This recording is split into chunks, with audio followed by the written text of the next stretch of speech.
Hello everyone, स्वागत आप सभी का passion of history YouTube channel पर। तो आज हम करने वाले हैं, हमने जो सीरीज शुरू कर रखी थी पॉलिटिकल साइंस की, जो कि BE second year third semester की पुस्तक है या बुक है, भारतीय राजनीतिक विचारक, जिसमें कि भारत के जो राजनेता हुए हैं, जो विचारक हुए हैं, उनके थॉट दे रखे हैं, उनके सामाजिक और राजनीतिक विचार शामिल हैं। इसमें हमने पीछे स्वामी विवेकानंद के विचार कर लिए थे, सामाजिक और राजनीतिक। आज हम करने वाले हैं लाला लाजपत राय का टॉपिक, कि लाला लाजपत राय के सामाजिक विचार क्या थे और राजनीतिक विचार क्या थे। तो हम इनको 2-3 क्लास में कंप्लीट कर लेंगे। आई होप आपको पिछली क्लासेज अच्छी लगी होगी। अगर आपको क्लासेस अच्छे लगते तो प्लीज़ क्लास को शेयर करें और लाइक करें और चैनल को सब्सक्राइब कर लें। और अगर आपको क्लास अच्छी लगती है, आपको कोई सजेशन देना हो तो मुझे कमेंट सेक्शन में कमेंट ज़रूर करें। अगर आपको क्लास अच्छी लगती है तो भी अपना रिव्यू ज़रूर दें ताकि मुझे मोटिवेशन मिले। ओके, तो आज का हमारा टॉपिक रहेगा लाला लाजपत राय। ओके, तो लाला लाजपत राय जो कि एक राजनीतिक नेता थे, कि लाला लाजपत राय एक स्वतंत्रता सेनानी थे, मतलब कि स्वतंत्रता आंदोलन में इनका योगदान रहा है। भारत को आज़ाद कराने से पहले जो आंदोलन चले थे उनमें इनका योगदान रहा है। और एक मशहूर राजनेता थे, मतलब कि राजनेता भी थे, ये राजनीति में भी शामिल थे। भारत को अंग्रेज़ों से आज़ादी दिलाने में इनकी अहम भूमिका रही। इन्हें पंजाब केसरी के नाम से भी जाना जाता है। सिंपल सी लाइन है, 1-2 क्वेश्चन निकल रहे हैं कि पंजाब केसरी के नाम से किन्हें जाना जाता है, तो किन्हें जाना जाता है? लाला लाजपत राय को। अब हम पढ़ते हैं जीवन परिचय। देखिए, किसी भी क्वेश्चन को लिखने का पैटर्न होता है। अगर आपसे एग्जाम में डायरेक्ट पूछ ले कि लाला लाजपत राय की सामाजिक विचारों का वर्णन करें, तो जिस इंसान के आपको विचार पूछ रहा है, एटलीस्ट आपको उसके जन्म, उसके माता पिता, उसकी शिक्षा कहाँ से प्राप्त हुई है, कैसे उसने जो है राजनीति में प्रवेश किया, इन सब के बारे में आपको कॉमन बातें पता होनी चाहिए। इसलिए किसी भी क्वेश्चन को शुरू करने से पहले हम जिस इंसान के थॉट लिखने जा रहे हैं उसका जीवन परिचय हमें ज़रूर लिखना चाहिए। ये एग्जामिनर पे अच्छा इफेक्ट डालता है कि हाँ, बच्चा जिसके सामाजिक विचार पूछे गए हैं उस इंसान के बारे में स्टूडेंट को पता है, उसके जीवन परिचय के बारे में भी थोड़ी बहुत जानकारी है। तो इसलिए आप किसी भी क्वेश्चन को लिखें पॉलिटिकल साइंस में तो आपको उसका जीवन परिचय ज़रूर लिखना होगा। ओके, इसलिए मैंने अपनी हर क्लास में जो भी थॉट, मैं जिस विचारक के थॉट करवा रही हूँ आपको, मैं उन सभी में पहले जीवन परिचय को डाल रही हूँ ताकि आपको जीवन परिचय पता हो, आप जीवन परिचय को लिखें। मैं जितना करवा रही हूँ, पॉसिबल नहीं है कि डिट्टो लाइन टू लाइन आपको याद रहे, लेकिन मैं जितना करवा रही हूँ अगर आप उसमें से आधा या फिर आधे से ज़्यादा भी याद रखकर अगर एग्ज़ाम में लिख देंगे तो बहुत अच्छा इफेक्ट पड़ेगा आपके एग्ज़ाम का। तो सबसे पहले हम करते हैं इनका जीवन परिचय। जीवन परिचय कि इनका जन्म पंजाब के मोगा ज़िले में, किसी किसी बुक में मोगा ज़िला दे रखा है, जबकि किसी किसी बुक में लुधियाना ज़िले का गांव का नाम दे रखा है जगरांव। तो मैंने आपको दोनों लिखवा दिए यहाँ पर, कि कहीं बुक में तो मोगा ज़िला लिखा हुआ है, कहीं लुधियाना ज़िला लिखा हुआ है। मैंने दोनों लिखवा दिए, आपको दोनों करवा दिए हैं। आपको जो भी सूटेबल लगे, आपको जो भी याद हो, आप दोनों कर सकते हैं। 28 जनवरी 1865 को एक अग्रवाल जैन परिवार में हुआ। इनका जन्म कहाँ होता है? पंजाब में। कब होता है? 28 जनवरी 1865 ईस्वी को। तो अग्रवाल जैन मतलब कि 1857 की जो हमारी क्रांति होती है उसके बाद इनका जन्म होता है। इससे पहले इनका नाम अगर कहीं भी किसी भी क्वेश्चन में आपको दिया हुआ हो तो क्वेश्चन में आपका इसका आंसर लाला लाजपत राय नहीं होगा, याद रखिएगा, क्योंकि जिस इंसान का जन्म ही नहीं हुआ है उसका उस क्वेश्चन का आंसर 1857 से पहले अगर आपको दिया हो तो उसका आंसर नहीं हो सकता। अग्रवाल जैन परिवार में जैन जो होते हैं वो बनिए होते हैं, तो मतलब कि ये एक पेशे से बनिए थे। इनके पिता का नाम मुंशी राधा कृष्ण अग्रवाल था, जो कि एक वकील थे। यह अपने पुत्र को भी वकील बनाना चाहते थे। इनके माता का नाम गुलाब देवी अग्रवाल था। इन्होंने रेवाड़ी से अपनी स्कूली शिक्षा पूरी की। लाला लाजपत राय ने रेवाड़ी, जो कि हरियाणा में है, वहाँ से अपनी पढ़ाई पूरी की और 1885 में वकालत की परीक्षा पास करके लाहौर में वकालत की। लाहौर उस समय पंजाब में ही शामिल था, क्योंकि भारत और पाकिस्तान अलग नहीं हुए थे, इसलिए भारत में ही लाहौर शामिल था। और लाहौर में इन्होंने जो है अपने वकील बनकर अपना वकालत का कार्य वहाँ पर शुरू कर दिया। कुछ ही वर्षों में पंजाब के प्रमुख वकीलों में इनका नाम आने लगा, क्योंकि अच्छे वकील बन गए थे। इसका कारण कहीं ना कहीं ये भी था कि इनके पिताजी जो थे वो वकील थे, इसलिए इनको प्रसिद्धि अपने आप मिल गई। वैसे ही अच्छे वकील भी थे। यह अपना गुरु मेजिनी को मानते थे। मेजिनी नाम याद रखिए, ये कहाँ का है, ये इटली का एक नेता है, जो कि इटली का एक नेता है क्योंकि इसने अपने देश इटली को आज़ाद कराने में काफ़ी महत्वपूर्ण भूमिका निभाई थी। इसलिए लाला लाजपत राय जो थे वो मेजिनी के विचारों से, इनकी सोच से काफ़ी प्रभावित थे, जो कि इटली का एक राष्ट्रवादी था। 1888 में लाला लाजपत राय भारतीय राष्ट्रीय कांग्रेस में शामिल हो गई। जो हमारी कांग्रेस पार्टी है अभी वर्तमान में, इसकी स्थापना कब होती है, 1885 ईस्वी में। वो लाला लाजपत राय जी ने 1888 में इस कांग्रेस पार्टी को ज्वाइन कर लिया, इसके सदस्य बन गए। किसी किसी बुक में 1885 भी लिखा होता है कि 1885 में लाला लाजपत राय ने कांग्रेस पार्टी ज्वाइन की। तो ये इतना मैटर नहीं करता कि कब ज्वाइन की, बस इतना ध्यान रखना कि ये कांग्रेस पार्टी के सदस्य थे। भारतीय स्वतंत्रता संग्राम में इन्होंने सक्रिय रूप से भाग लिया। यह भारतीय स्वतंत्रता आंदोलन के प्रमुख व्यक्तियों में से एक थे। मतलब कि जो स्वतंत्रता के लिए आंदोलन चले थे भारत में, उनमें जिन जिन व्यक्तियों ने भाग लिया उनमें प्रमुख व्यक्तियों में इनका नाम लिया जाता है।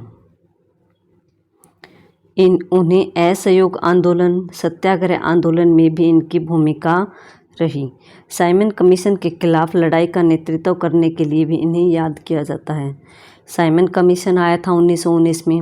इस कमीशन के थ्रू क्या था कि किसी भी व्यक्ति को बिना मुकदमा चलाए जेल में डाल दिया जाता था। अंग्रेजी सरकार को अगर किसी भी व्यक्ति पर शक होता था कि यह हमारे खिलाफ विद्रोह कर सकता है या हमारे खिलाफ साजिश रच रहा है, तो उसको अंग्रेजी सरकार जेल में डाल देती थी। तो इस कमीशन का जो है भारत में काफ़ी विरोध हुआ था, और इसी विरोध में जो है इन्होंने खिलाफ जो लड़ाई चल रही थी भारतीयों की, उसमें इन्होंने अपना नेतृत्व दिया था। लाजपत राय ने 1905 से देश की राजनीति में बढ़ चढ़कर भाग लेना शुरू कर दिया। मतलब कि 1905 से पहले तो ये इतना ज़्यादा सक्रिय नहीं थे जितना कि 1905 के बाद ये चर्चा में रहे हैं। कहने का सीधा सा अर्थ यही है कि बंगाल का विभाजन होने के बाद इन्होंने भारत की राजनीति में ज़्यादा इंटरेस्ट लेना शुरू कर दिया, ज़्यादा भाग लेना शुरू कर दिया। यह कांग्रेस पार्टी के गरम दल के नेता थे। कांग्रेस पार्टी थी, इसके दो दल थे, एक तो गरम दल था, एक नरम दल था। जो नरम दल था वो अंग्रेजी सरकार में विश्वास करता था, और जबकि गरम दल था वो अंग्रेजी सरकार को बिल्कुल अच्छा नहीं मानता था। वो मानते थे कि अंग्रेजी सरकार सिर्फ भारतीयों का शोषण कर रही है। सीधा सा अर्थ है कि गरम दल और नरम दल जो है वो नरम स्वभाव के थे, वो अंग्रेजी सरकार की बातों में विश्वास करते थे। जो गरम दल के थे वो भारत में की जनता में विश्वास करते थे कि अंग्रेजी सरकार भारत की जनता का शोषण कर रही है, भारतीयों का कभी भी भला नहीं कर सकते। आपको ये गरम दल या फिर उग्र राष्ट्रवादी, ये दोनों एक ही नाम है, जबकि नरम दल और उदारवादी ये दोनों एक ही नाम है। इनको मैं कभी आपको एक शॉर्ट वीडियो में समझाने की कोशिश करूँगी, आप वहाँ से इनको समझ लेना, ठीक है। मैं इसकी शॉर्ट वीडियो डाल दूँगी। नरम दल और गरम दल, उग्रवादी और उदारवादी। नेता थे लाला लाजपत राय जी पूंजीवाद के काफ़ी विरोधी थे।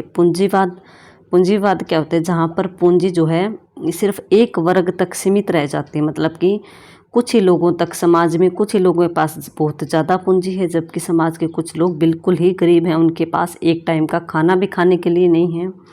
जबकि समाज का एक वर्ग है वो बहुत ज़्यादा अमीर है, वो जो है अपना जीवन अमीरी में बिता रहे हैं, काफ़ी ऐशो आराम में बिता रहे हैं। तो लाला लाजपत राय जी इस पूंजीवाद के काफ़ी विरोधी थे। इनका मानना था कि जब तक पूंजीवाद को देश से समाप्त नहीं किया जाएगा, जब तक इस अमीरी और गरीबी के बीच के अंतर को नहीं मिटाया जाएगा, तब तक भारत में एकता स्थापित होना या फिर भारत का स्वतंत्र होना मुश्किल है। लाजपत राय जी राष्ट्रीय शिक्षा, मतलब कि देश की शिक्षा, स्वदेशी मतलब कि देश में बनी हुई चीज़ें, भारत के उद्योगों में बनी हुई चीज़ें, बहिष्कार का समर्थन करते थे। बहिष्कार मतलब कि अंग्रेजी सरकार की बनी हुई चीज़ों का बहिष्कार करना, त्याग करना, इन चीज़ों का ये समर्थन करते थे। इन्होंने अमेरिका में इंडियन होम रूल लीग तथा इंडियन इंफॉर्मेशन ब्यूरो नामक संस्थाएं स्थापित की। मतलब कि 2 संगठन इन्होंने बनाए, 2 पार्टियां इन्होंने बनाई। इन पार्टियों का नाम क्या है? इंडियन होम रूल लीग और इंडियन इंफॉर्मेशन ब्यूरो। कहाँ पर बनाई थी? अमेरिका में। किस लिए बनाई थी? ये भारतीयों के लिए बनाई थी, भारतीयों को आज़ाद कराने के लिए, भारतीय जनता में जागरूकता लाने के लिए। इन्होंने यंग इंडिया नामक मासिक पत्रिका भी निकाले। यह पत्रिका मतलब कि अखबार निकाला जो कि महीने में एक बार आता था, और इस अखबार का नाम क्या था? Young India. कभी कभी आपसे एग्जाम में पूछ लेता है कि यंग इंडिया नामक समाचार पत्र किसका है? लाला लाजपत राय का। इंडियन होम रूल लीग और इंडियन इंफॉर्मेशन ब्यूरो नामक संस्था की स्थापना विदेश में या फिर अमेरिका में किसने की? लाला लाजपत राय ने। लाला लाजपत राय हिंदू मुस्लिम एकता के समर्थक थे। मोस्ट इम्पोर्टेंट है कि ये हिंदू और मुस्लिम एकता का समर्थन करते थे कि हिंदू और मुसलमान जो है मिलजुल कर रहें, ताकि अंग्रेजी सरकार उनका फ़ायदा ना उठा सके। ये राजनीति को धर्म से अलग रखना चाहते थे कि जो राजनीति है वो एक अलग तरीके की चीज़ है और धर्म जो है वो एक अलग तरीके की चीज़ है। धर्म और राजनीति को कभी भी आपस में मिलाना नहीं चाहिए, क्योंकि राजनीति में सभी लोग एक जगह भाग लेते हैं, जबकि धर्म जो है वो सभी लोगों का अलग अलग होता है। इसलिए राजनीति में अगर हम धर्म को शामिल करेंगे तो धर्म के नाम पर वाद विवाद शुरू हो जाएंगे, जिससे जो है वो राजनीति अच्छी प्रकार से नहीं चल पाएगी। 1928 ईस्वी में साइमन कमीशन के बहिष्कार के लिए लाहौर में निकाले गए जुलूस में लाठियां पड़ने से यह जख्मी हो गए थे। ये जख्मी कब हुए थे? 1928 ईस्वी में जो है साइमन कमीशन गो बैक के नारे लगा रहे थे, लाहौर में निकाले गए थे। ये साइमन कमीशन कब आता है? 1928 ईस्वी में। तो इसमें जो है एक कमीशन लेकर आई थी अंग्रेजी सरकार, एक मतलब प्रस्ताव लेकर आई थी भारतीयों के लिए, जिसमें कि कोई भी भारतीय सदस्य शामिल नहीं था। मतलब कि पूरी अंग्रेजी सरकार की सोची समझी चाल थी, अंग्रेजी सरकार के ही इसमें विचार थे। ना तो जनता की कोई राय मांगी गई थी, ना ही इसमें किसी भी भारतीय को शामिल किया गया था। इसलिए जो है इस साइमन कमीशन का भारत में काफ़ी विरोध हुआ, लोगों ने काफ़ी रोष प्रकट किया और इसके लिए जो है जुलूस निकाले गए।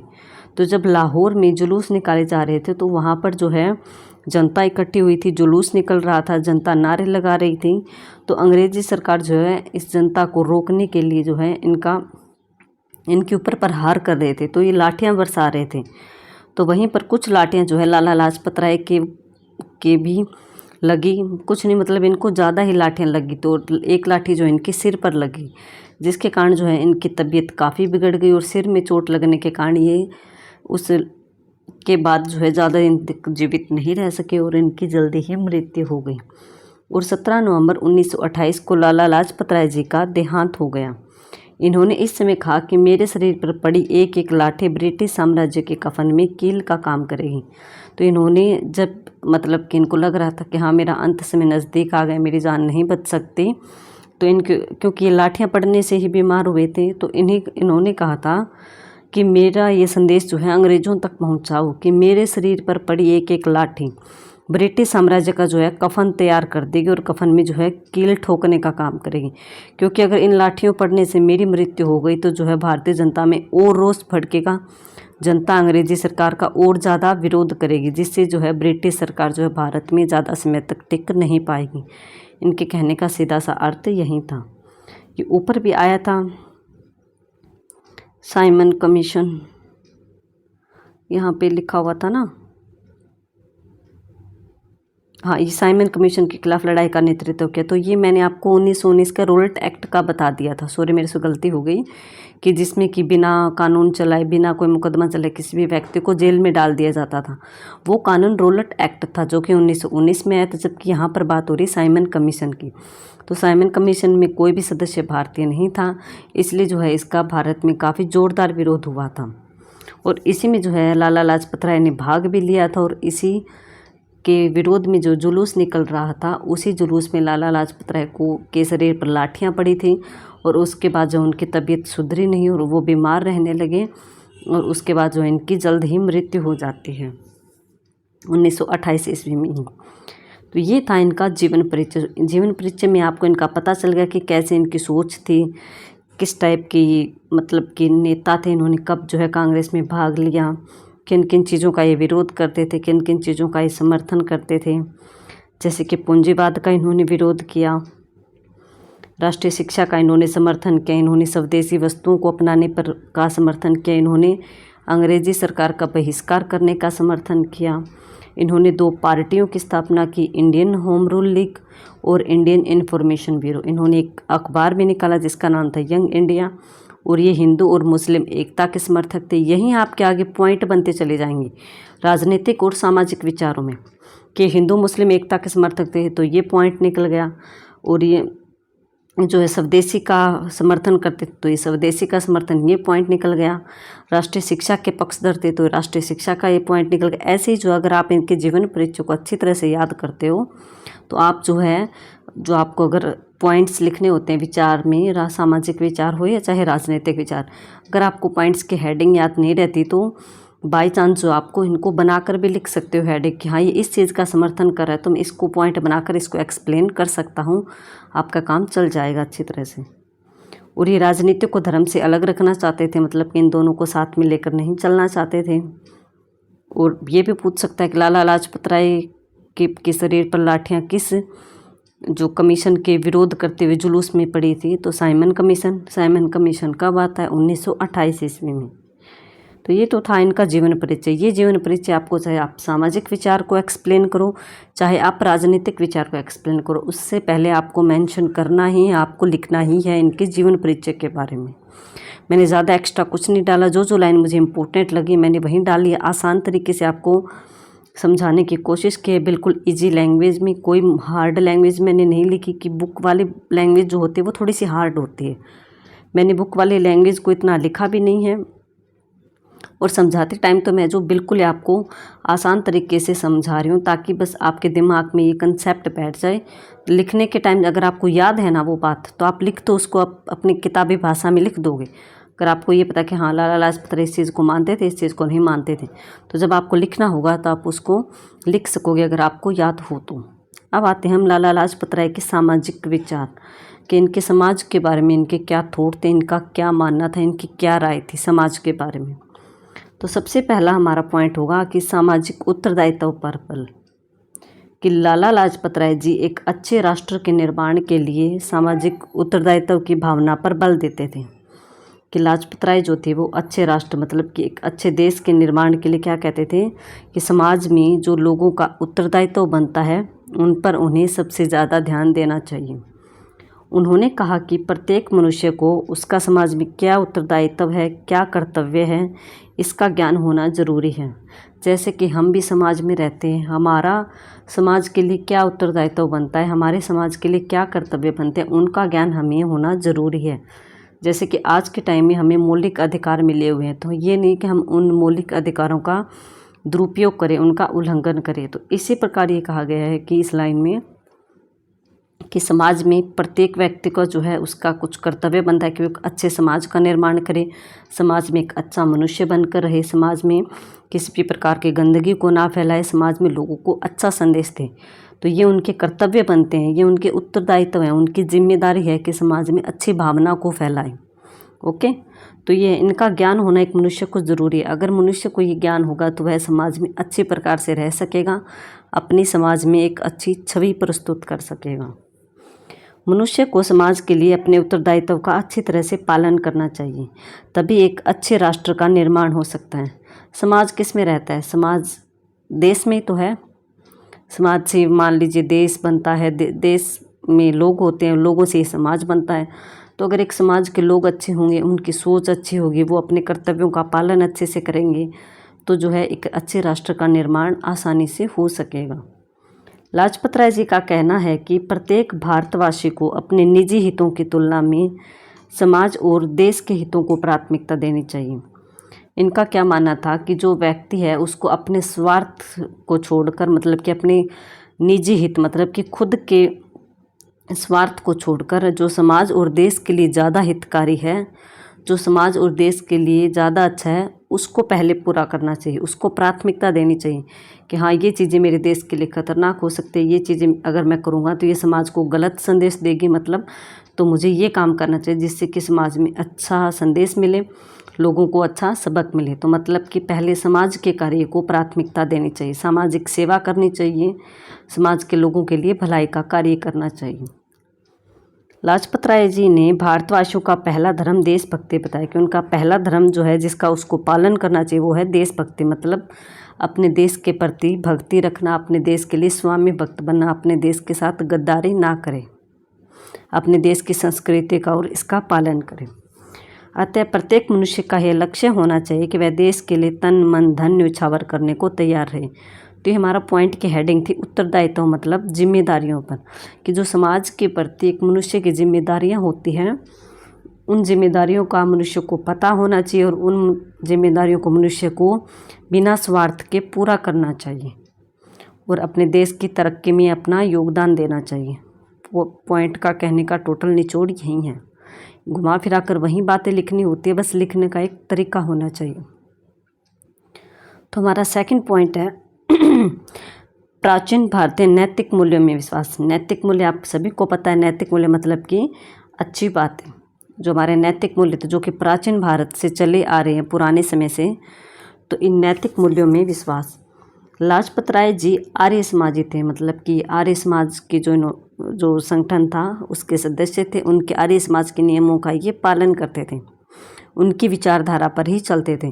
तो आर्य समाज है वो वेदों में विश्वास करता है, वो प्राचीन हिंदू धर्म में विश्वास करता है कि जो पुराने समय से हिंदू धर्म में बातें चली आ रही हैं वो अच्छी हैं और उन्हीं के आधार पर जो है हमें आज के वर्तमान समय में एक नए समाज का निर्माण करना चाहिए। उनका प्राचीन नैतिक मूल्यों, वेदों, रीति रिवाजों और परंपराओं में विश्वास था। किनका? लाला लाजपत राय जी का। कि जो प्राचीन भारत के वेद हैं, ऋग्वेद, सामवेद, यजुर्वेद, अथर्ववेद, इनमें जो अच्छी बातें लिखी हुई हैं, इनमें जो नियम दिए गए हैं मनुष्य को जीवन व्यतीत करने के लिए, उनमें ये विश्वास करते थे। भारत की जो पुरानी परंपराएं चली आ रही उनमें और भारत के जो रीति रिवाज है, भारत की जो पुरानी संस्कृति है, उन सभी में ये विश्वास करते थे।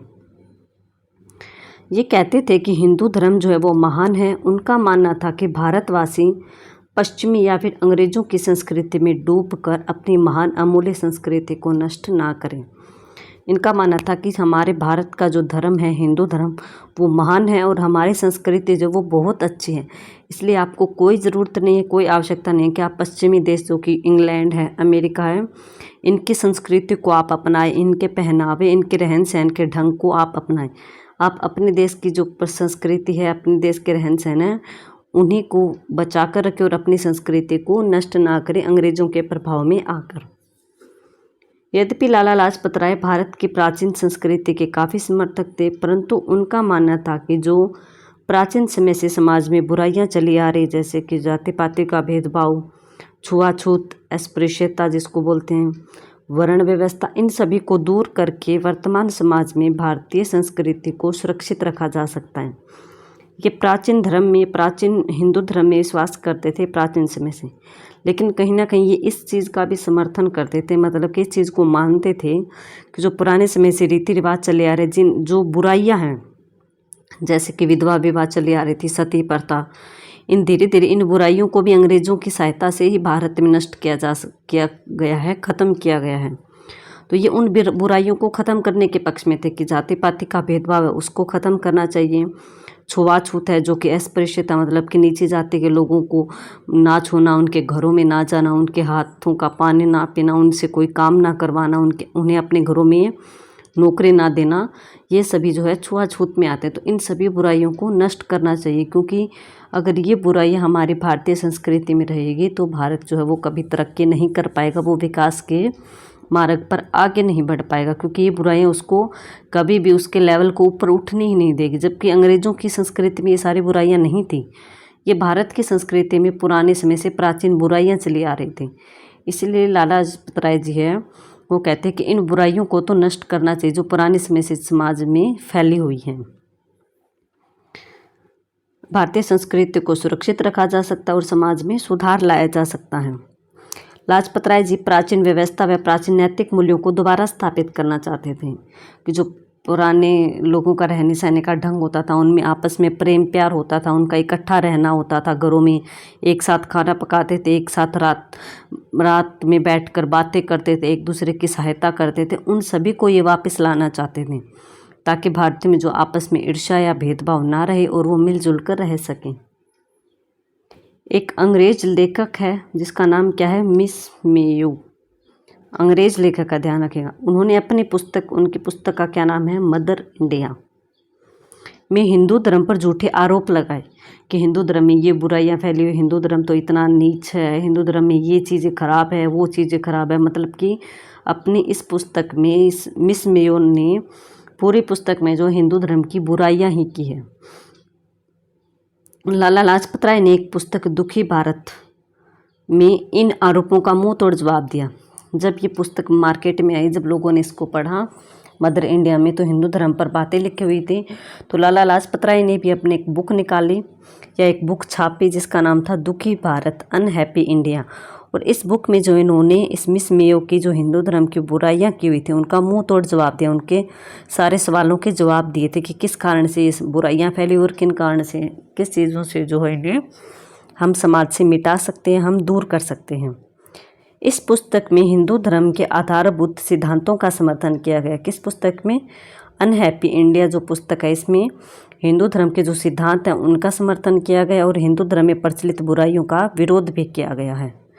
तो आप ये ध्यान रखना कि हिंदू धर्म में जो बुराइयां फैली हैं उनका लाला लाजपत राय ने विरोध किया है और प्राचीन संस्कृति और रीति रिवाजों को अपनाने पर इन्होंने बल दिया है। तो हमारे पॉइंट की हेडिंग क्या थी, नैतिक मूल्य में विश्वास, कि जो अच्छी बातें हैं उनमें वो विश्वास करते थे, लेकिन अगर पुराने समय से कोई बुराइयां समाज में चली आ रही हैं, जाति पाति, छुआछूत, सती प्रथा, विधवा विवाह, इन सभी का इन्होंने विरोध किया है। आई होप ये पॉइंट क्लियर होगा। नेक्स्ट पॉइंट हमारा है हिंदुत्व के रक्षक। जो हमारा हिंदू है, हिंदू धर्म है, हमारा हिंदुस्तान है, उसके रक्षक थे ये, कि लाजपत राय जी भारतीय राष्ट्रवाद की उन्नति के लिए हिंदू धर्म को अनिवार्य मानते थे कि हमारे राष्ट्र को अगर उन्नति करनी है तो हमें हमारे हिंदू धर्म को बचाकर रखना होगा, इसकी संस्कृति को बचाकर रखना होगा, हमें अपने धर्म का पालन अच्छी तरह से करना होगा, हमें दूसरे धर्म का प्रभाव अपने धर्म पर नहीं पड़ने देना होगा। तभी जो है हमारे हिंदुत्व की रक्षा हो पाएगी और हमारा राष्ट्र जो है वो उन्नति के मार्ग पर आगे बढ़ पाएगा। उनका कहना था कि हिंदुत्व की रक्षा करना व इसका उत्थान करना भारतीयों का सबसे पहला कर्तव्य है, कि अपने हिंदुत्व मतलब कि अपने देश की रक्षा, अपने धर्म की रक्षा करना सबसे पहला कर्तव्य बनता है एक भारतीय होने के नाते। यह हिंदुत्व की रक्षा के लिए हर समय तैयार रहते थे। मतलब कि अगर कोई हिंदू धर्म की भलाई के लिए काम कर रहा है, हिंदू भारत के लिए काम कर रहा है, कोई संगठन स्थापित हो रहा है, तो उसमें जो है अपनी सेवा देने के लिए हर समय तैयार रहते थे। ये किसी को भी मना नहीं करते थे और सभी धर्मों का ये सम्मान करते थे। उनके हृदय में सांप्रदायिक भेदभाव नहीं था। सांप्रदायिक भेदभाव क्या होता है कि दो धर्मों का आपस में वैर भाव होना, कि हिंदू और मुसलमान धर्म मान लीजिए, तो अगर हिंदू धर्म मुस्लिम धर्म की बुराई कर रहा है और मुस्लिम धर्म हिंदू धर्म से घृणा कर रहा है, उसकी बुराई कर रहा है, तो वो सांप्रदायिक भेदभाव हो गया। तो ये इस चीज़ के विरोधी थे कि हिंदू और मुस्लिम दोनों धर्म समान हैं, अपनी अपनी जगह अच्छे हैं, हमें किसी भी दूसरे धर्म की बुराई नहीं करनी चाहिए, किसी भी दूसरे धर्म को नीचा नहीं दिखाना चाहिए। सभी धर्म अपनी अपनी जगह बहुत अच्छे हैं, सभी धर्म अपनी अपनी जगह लोगों को प्रिय होते हैं, इसलिए ये सांप्रदायिक भेदभाव में बिल्कुल भी विश्वास नहीं करते थे। ये सांप्रदायिक एकता के समर्थक थे। मतलब सांप्रदायिक मतलब धर्म से रिलेटेड, तो धर्म जो है, धर्म के आधार पर जो एकता के समर्थक थे कि हिंदू और मुस्लिम जो सांप्रदायिक धर्म है, इन दोनों में आपस में एकता स्थापित हो तो भारत और ज़्यादा तरक्की कर पाएगा। क्योंकि भारत एक ऐसा देश है जहाँ पर बहुत सारे धर्मों के लोग इकट्ठे रहते हैं। स्पेशली हिंदू और मुस्लिम जो है ये ज़्यादा है, मुसलमान लोग और हिंदू लोग जो है भारत में ज़्यादा हैं। अगर ये दोनों जातियाँ आपस में एकता से रहेगी तो भारत को टुकड़े कोई नहीं कर सकेगा, भारत को स्वतंत्रता प्राप्त करने से कोई नहीं रोक पाएगा। लाजपत राय जी को यह सहन नहीं होता था कि कोई भी उनके हिंदू धर्म के हितों को नुकसान पहुंचाए, कि जो हिंदू धर्म की जो बातें हैं उन पर प्रहार करे या हिंदू धर्म की बातों को मानने से मना करे या फिर अंग्रेजी सरकार उनका विरोध करे, तो ये बातें उनसे सहन नहीं होती थी। उन्होंने हिंदुत्व की रक्षा के लिए हिंदू संगठन, ये एक संगठन है, एक ग्रुप है, उसकी स्थापना की और हिंदू धर्म की रक्षा के लिए इस संगठन के कार्यक्रम व नीतियाँ भी निश्चित की। मतलब इस संगठन के द्वारा लोगों को इकट्ठा किया जाता था और उन्हें प्राचीन हिंदू धर्म के बारे में बातें बताई जाती थी, उन्हें ज्ञान दिया जाता था और उन्हें मोटिवेट किया जाता था कि अपने हिंदू धर्म की रक्षा करें इस हिंदू संगठन के द्वारा। लाजपत राय जी का मानना था कि हिंदू जाति के लोग संगठित होकर, मतलब इकट्ठे होकर मजबूत बने ताकि कोई उनकी दुर्बलता का लाभ न उठा सके, कि हिंदू जाति के जो लोग हैं वो आपस में ना लड़ें, आपस में भेदभाव ना रखें, वैर भाव ना रखें, वो एकता स्थापित कर ले, वो संगठित हो जाएंगे तो कोई भी जो उनकी कमजोरी का फायदा नहीं उठा सकेगा। लाजपत राय जी पश्चिम की अच्छी बातों को ग्रहण करके अपने हिंदू धर्म में शामिल करने के पक्षधर थे। इनका मानना था कि जो पश्चिम के धर्म है या पश्चिम के जो देश हैं उनमें अगर अच्छी बातें हैं तो आप उन अच्छी बातों को अपने धर्म में शामिल कर सकते हो, अपने देश के रीति रिवाजों में उनको ला सकते हो। सिर्फ अच्छी बातों को, ये नहीं है कि पूरी की पूरी पश्चिम के लोगों की आप नकल करके उनको अपने धर्म में शामिल कर लो, नहीं, सिर्फ जो अच्छी बातें हैं उनको ही आप शामिल करो, अपने धर्म को नष्ट ना होने दो। लाजपत राय जी यह बात सबसे गलत लगती थी उनको कि आज के समय में दूसरे धर्म के लोग ज़बरदस्ती लोगों से अपना धर्म मनवाने की कोशिश करते हैं।